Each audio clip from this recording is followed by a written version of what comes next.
Olha, anotem, eu tenho vários pontos de concordância com o Caio no que ele disse agora e alguns pontos de discordância. Tá? Eu vou pegar primeiro os pontos de discordância.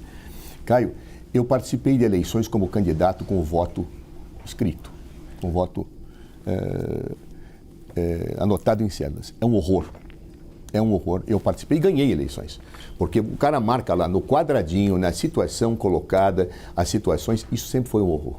O voto impresso não traria também nenhuma qualificação a maior do que já garantem os sistemas que nós temos hoje. Auditados, indevassáveis, ninguém nunca apresentou uma falha. Eu me lembro, Caio, que quando Aécio perdeu a eleição para Dilma Rousseff, imediatamente levantaram que as eleições tinham sido fraudadas e o PSDB contratou uma auditoria para avaliar isso e deu com os burros na água na época, porque não provou-se nada.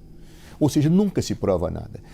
Eu acredito que certas situações de retrocesso são absurdas. Por exemplo, seria o mesmo que eu não fizesse mais transações bancárias eletronicamente pelo meu celular, cara. Eu não vou pedir impresso disso aqui do meu celular. Quer dizer, o mundo mudou, nós temos que ter a cabeça ajustada aos novos tempos. Se alguém demonstrar alguma fraude, muito bem, mas se não demonstrar, Caio, não tem cabimento isso, não tem lógica. E ainda assim, doutor Zé Eduardo, todas as transações eletrônicas têm registro impresso nos bancos. É o seu próprio exemplo.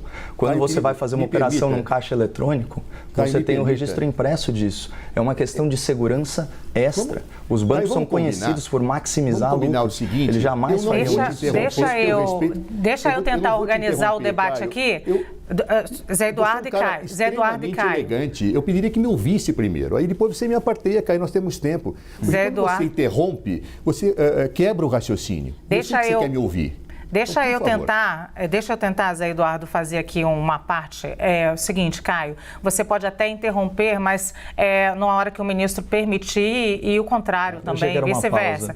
Vocês podem, o tempo de vocês vai continuar correndo, eu acho que vocês podem conversar, mas eu acho que como ele estava no direito de falar e ele não permitiu, continuou falando, nesse caso eu peço que o Zé Eduardo continue e depois os tempos contaram, tá, gente? Então, vamos lá, vamos continuar. Doutor Eduardo, peço desculpas e você fique à vontade para me apartear a hora que você quiser.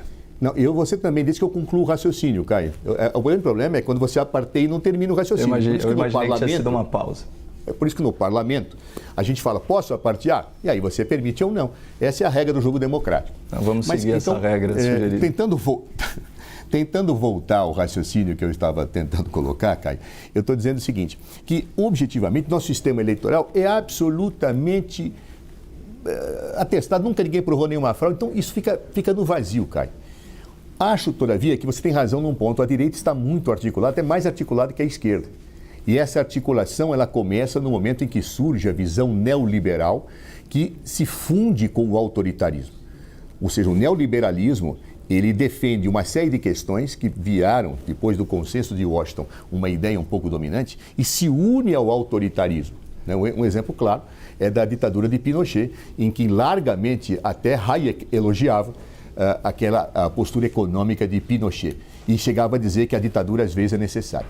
Esta fusão entre liberalismo e regimes autoritários organizou o campo da direita. E o campo da esquerda não está organizado como eu gostaria que tivesse, porque sou uma pessoa de esquerda.